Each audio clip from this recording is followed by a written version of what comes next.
आपके वज़ीर-ए-आज़म ने जब से इनकार किया, भारत पाकिस्तान में मैक्सिमम कोशिश करेगा रहा मोसाद दहशतगर्दी कराने की। स्टेट भी ये समझती है पाकिस्तान की कि भारत एक एडवेंचर कर सकता है जिस तरह अमेरिका ने किया था, और भारत की ये ख्वाहिश भी है। तो आप, और आज मैं ट्विटर पे ट्रेंड्स देख रहा था, तो इंडियन जितने एक्टिव हुए हैं आज, मैंने तो पिछले 6 महीने 1 साल में देखा ही नहीं है। आपने सबसे पहले घबराना है। और मेरी फोरेंसिक लैब के एक्सपर्ट से बात हुई है, ये धमाका अमूमन भारतीय साहत का है। वो जो बारूद वो इस्तेमाल करते हैं ना, जहां अफ़गानिस्तान और इस तरह किया गया। इसकी इब्तदाई इन्फॉर्मेशन ये थी कि पाकिस्तान के हसास अदारों ने लाहौर पुलिस को थ्रेड लेटर जारी किया था कि 19 से 25 साल के कुछ लोग लाहौर में दाखिल हो चुके हैं जो अहम शख्सियात को टारगेट कर सकते हैं। इसके करीब गालबन हाफिज सईद अहमद साहब की भी रिहाइशगाह है। दहशत गर्दी की लहर आनी थी जब आपके वज़ीर-ए-आज़म ने बहादुर दिलेरी से अमेरिका को रिफ्यूज़ कर दिया कि मैं अड्डे नहीं दूंगा, किसी भी कीमत पे पाकिस्तान की सरहद अफगानिस्तान के खिलाफ नहीं होगी। तो उसके बारे में बाज़ दफ़ाई तजिया निगार कह रहे थे राह पाकिस्तान में दहशतगर्दी करवाने की कोशिश करेगा। और इसी सिलसिले में हमारी इंटेलिजेंस अदारों ने चारों सूबों के वज़ीर आला, चीफ सेक्रेटरी और IG को आगाह कर दिया था खदशा है कि पाकिस्तान में दहशतगर्दी के वाक़यात हो सकते हैं, लिहाजा मुमकिन खारजी और दाखिली रास्ते पर हर मुमकिन इक़दाम किए जाए। आपके वज़ीर-ए-आज़म ने जब से इनकार किया, भारत पाकिस्तान में मैक्सिमम कोशिश करेगा रहा मोसाद दहशतगर्दी कराने की। कुछ दिन पहले आपने भी कहा था कि थ्रेट लेवल हाई लेवल पे भी बढ़ गया है बाद फैसलों की वजह से। देखें, आप जैसे ही अमेरिका फ़ौज का इनखला होता है अफ़गानिस्तान से, बहुत ज़्यादा चांसेस हैं कि पाकिस्तान में अल्लाह ना करे दहशतगर्दी के वाक़यात में इजाफा होगा। और इसकी हिकमत अमली इंडिया ने बना ली है। आज भी इंडिया के पास जो अमेरिका के कंट्रोल में एरिया है, वहाँ उन्होंने अपने ट्रेनिंग कैंप किए हुए हैं। आज जो वज़ीर-ए-आज़म पाकिस्तान गए, तो वज़ीर-ए-आज़म पाकिस्तान, मैंने चंद दिन पहले भी कहा था, उनकी जान को ख़तरा है। अब वो यकीनी बात है, हुकूमत का फ़र्ज़ है तरदीद करे या तरदीद करे। उन्हें भी कहा गया कि अपनी मूवमेंट महदूद रखे। वज़ीर-ए-आज़म पाकिस्तान मोहतरम इमरान खान साहब ने जो अमेरिका को जवाब दिया, ये आज तक 70 साल की हिस्ट्री में किसी वज़ीर-ए-आज़म में इतनी जुर्रत नहीं आई। उसकी वजह कि आपके हुक्मरानों के खरबों रुपए अमेरिका और यूरोप में पड़े हैं, वो आंख में आंख नहीं डाल सकते थे। और फिर ये वाकया होना और कश्मीर में तवातर के साथ नई डेवलपमेंट्स का होना, भारत तो ऐसा लगता है कि बहुत फ्रंट फुट पे है अपने मिशन को लेकर। जी बिल्कुल, देखिए अगर इसका हम हदफ हाफिज सईद ही समझें, जो कि चूँकि वो करीबी उनकी रिहाइशगाह है लेकिन वे वहाँ तक पहुँच नहीं पाए, तो इसके अपने कुछ मुज़मरात हैं कि अगर वो हदफ थे तो इस किस्म का हमला क्यों किया गया, यानी ऐसा हमला जो कि उससे शॉर्ट ही, अपने हदफ से शॉर्ट ही वक़ूफ़ पज़ीर हुआ और उसका असर जो था वो ना हो पाया या वो रिज़ल्ट ना हासिल कर पाए। तो फिर इसका मकसद क्या था? पहला सवाल तो ये एक हम छोड़े जाते हैं। लेकिन जो दूसरी बात है, 3-4 चीज़ें हो रही हैं इस वक्त, जैसा आपने जिक्र भी किया। एक तो कश्मीर के मामलात अंदरूनी मामलात हैं, फिर 24 तारीख को यानी कल के दिन में एक दिल्ली के अंदर एक कश्मीर के ऊपर कॉन्फ्रेंस है। जी हो। 2 जगह का और का भी हदफ है। एक अमेरिका के इंटरनेशनल टेररिस्ट लिस्ट के अंदर उसका जिक्र आता है और उन्होंने 10 मिलियन या $1 मिलियन का उसके ऊपर एक वो हेड मनी लगाई हुई है, लेकिन साथ ही साथ वो लगाई गई है भारत के कहने के ऊपर। अच्छा, अब अगर ये मकासद थे तो फिर आज के दिन में होने का मकसद क्या था? 2 चीजें और हो रही हैं आज के दिन में। एक तो ये कि फैटफ का इजलास चल रहा है, फैटफ पेरिस के अंदर फैटफ का इजलास चल रहा है। इस तरह के धमाके के बाद बावर करा दिया कि ये एक ऐसा एलिमेंट है जिसको दुनिया भूले ना, और कम से कम फैटफ ना भूले।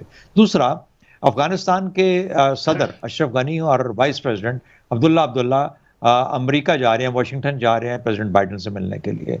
लेकिन बाहर सूरत इंडिया की तरफ से या किसी जिसने भी हमला किया, मेरी नज़र में इसकी ये 3-4 मुख्तलिफ जो होते हैं जिसमें इसका असर आ रहा है। स्टेट भी ये समझती है पाकिस्तान की कि भारत एक एडवेंचर कर सकता है जिस तरह अमेरिका ने किया था, और भारत की ये ख्वाहिश भी है। हाफिज सईद के घर के बाहर धमाका हुआ है। हाफिज सईद को फिलहाल गिरफ्तार किया हुआ है, नजरबंद किया हुआ है। हाफिज सईद के घर के बाहर धमाका होने का मतलब क्या है? यह पाकिस्तान के लिए कितनी खतरे की बात है? हाफिज सईद गिरफ्तार है या नजरबंद है? अच्छा, बाज़ इत्तलात के मुताबिक जिस जगह धमाका हुआ हाफिज सईद वही नजरबंद है, और बाज़ इत्तलात के मुताबिक उनको किसी खुफिया मकाम पे मुंतकिल किया गया है, क्योंकि एक ऐसी पर्सनैलिटी है इनकी लोकेशन डिस्क्लोज नहीं की जा सकती। इतना बड़ा सवाल उठा दिया है कि इतने सिक्योरिटी एहलकार होने के बावजूद एक मोटरसाइकिल वाला 3 दफा वहां से गुजरा, किसने उसको रोका नहीं, बिलाखिर वही मोटरसाइकिल वाला फट गया। यानी एक बात तो इस औरत के बयान के मुताबिक साबित होती है कि यह खुदकुश हमला था, और जो तबाही है, जो तबाही हुई है, उसके मनाजर में आपको यहां दिखा नहीं सकता। मेरे दिल में पता नहीं कहीं से बात आई कि यार ये अमेरिका जो है ना, वो यार ये और ये रॉ मिलके ये अब पाकिस्तान को सबक सिखाने के लिए कुछ ना कुछ करेंगे, और वही करना हुआ। मैं तो चाहता हूं मेरे दिल की बात झूठी हो जाती। वो जनाब धमाका हो गया लाहौर में, इतने लोग जख्मी हुए, बेचारे कुछ शहीद भी हो गए। अच्छा, अब होता यह है नाजरीन कि हाफिज सईद के पीछे 2 एजेंसियां लगी हुई हैं, एक CIA लगी हुई है और एक रॉ लगी हुई है, दोनों का आपस में गठजोड़ भी है। ठीक हो गया। आप मुझे यह बताएं, हाफिज सईद कितने अरसे से वहां पर रह रहा था? अच्छा, इससे पहले हाफिज सईद तो नजरबंद भी नहीं थे, ठीक है, वो तो खुलेआम जलसों में भी जाते थे, तब हमला क्यों नहीं किया गया? ये जिस रोज पाकिस्तान अमेरिका को अड्डे देने से इनकार कर रहा है, उससे अगले ही रोज ये धमाका हो जाना, ये कोई इत्तफाक की बात थोड़ी है। अब पाकिस्तान को सबक सिखाने के लिए CIA और रॉ इनका गठजोड़ बन चुका हुआ है। मेरे मुंह में खाक, मैं नहीं चाहता मेरी बात दुरुस्त साबित हो, या अल्लाह मेरी बात गलत साबित हो।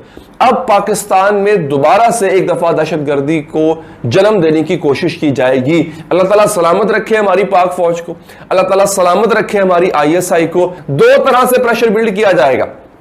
एक तो क्या, एक तो पाबंदियां, ये बड़ी पुरानी बात है, अब की बात नहीं है। मैंने को 2-3 महीने पहले प्रोग्राम किया था, और मेरे प्रोग्राम में एक बहुत ही सीनियर सफारतकार ने आके कहा था कि भाई पाकिस्तान से अमेरिका अड्डे मांगेगा। तब ये बात भी नहीं हुई थी अड्डों वाली। और हाफिज सईद एक यूं कह लें कि एक तरह से टेस्ट केस होगा हमारे लिए। हमें ये देखना होगा कि इसके पीछे एग्जैक्टली कौन है, इनके हैंडलर्स पाकिस्तान में क्या हैं। हमारी सिक्योरिटी एजेंसीज एक्टिव हो चुकी होंगी। लाहौर में बड़े सालों के बाद कोई वाकया हुआ है नाजरीन, और ये छोटा वाकया नहीं है। किसी की रेजिडेंशियल प्लेस पे जाके, और हाँ, सिक्योरिटी पे सवाल उठते हैं, उस पर तो मैं सवाल उठाऊंगा, चाहे वो वहां पे जो भी था, वहां पे किसी भी एजेंसी का आदमी वहां पे सिक्योरिटी का फराज अंजाम दे रहा था। मुझे लगता है गफलत है, ये एक बात मुसल्लम है। जो लाहौर में एक ब्लास्ट हुआ, उस ब्लास्ट की जो सिग्निफिकेंस है, जो अहमियत है, वो बढ़ गई है, क्योंकि उस ब्लास्ट के हवाले से ये कहा जा रहा है कि जो कालिदम लश्कर तैयबा जो है, उसके जो लीडर हाफिज सईद हैं, उनकी रहायश वहां पे थी। दिया हुआ है, ऑब्वियसली भारत के हवाले से वो बड़े हाई प्रोफाइल टारगेट है कि माजी में ये जिहाद वाली और कश्मीर के अंदर जहाद करने की वो सारी बैकफायर कर गई, और वो जो चीजें हमारे लिए हम एसेट समझते थे वो सारी लायबिलिटी बन गई। और अगर हमने अफगान जहाद के फौरन बाद ये सारी चीजें रिवर्स कर लेते, मुआशरे के अंदर कलेक्शन को बंद कर देते, ड्रग्स कल्चर बंद हो जाता, जहाद ना होता, मदरसास को हम मेन स्ट्रीम कर लेते इन टर्म्स ऑफ उनको यूनिवर्सिटीज बना लेती, हुकूमतें वहां पे अपने कंट्रोल कर लेती और state of the art modern progressive education दी जाती, तो हमारा मुआशरा बहुत सारी खराफात से बच सकता था। लेकिन हमने वो हम ना बच सके उससे, और फिर नुकसान ये हुआ कि हमारे मुआशरे में तोड़ फोड़ हुई, नुकसान ये हुआ कि हमारे घर जले, लोगों की जानें गई, नुकसान हुआ, और बाद में पता चला कि भाई ये तो हमें तो इस साइड पे खड़ा होना चाहिए था और हम किधर चले गए। बल्कि आज भी कंफ्यूजन है जब हमारा वजीर आजम और वजीर खारजा कहते हैं कि अलकायदा उसामा बिन लादेन को शहीद कहते हैं, या उसको शहीद या दहशतगर्द कुछ भी नहीं कहते, खामोश रहते हैं। और ये बात तो अब इंडियन जनरल के बयान से साबित आ गई कि ये लोग एक बहुत बड़ा विंग बनाए हुए हैं दहशतगर्दी का, जिसका काम पाकिस्तान में दहशतगर्दी करना है। दहशतगर्दी किधर हो रही है? दहशतगर्दी टीटीपी के जरिए हो रही है, बलूचिस्तान लिबरेशन आर्मी के जरिए हो रही है और कराची में हो रही है। और ये तीनों वाकयात, ये सारी इंसर्जेंसीज और बगावतें और अर्बन वॉर और फोर्थ जनरेशन वॉर, ये सब कुछ वो है कि जो हम इतने बरस से ये बात कह रहे थे कि पाकिस्तान के अंदर हालात को खराब करके इंडिया अपनी कोल्ड स्टार्ट मिलिट्री डॉक्ट्रिन को अप्लाई करेगा। यानी जैसा मशरकी पाकिस्तान में इन्होंने किया था कि मुक्ति बानी के गुंडे और दहशतगर्द भेजकर पहले पाक फौज को फंसाया, उसके बाद चारों तरफ से फौजें लेके अंदर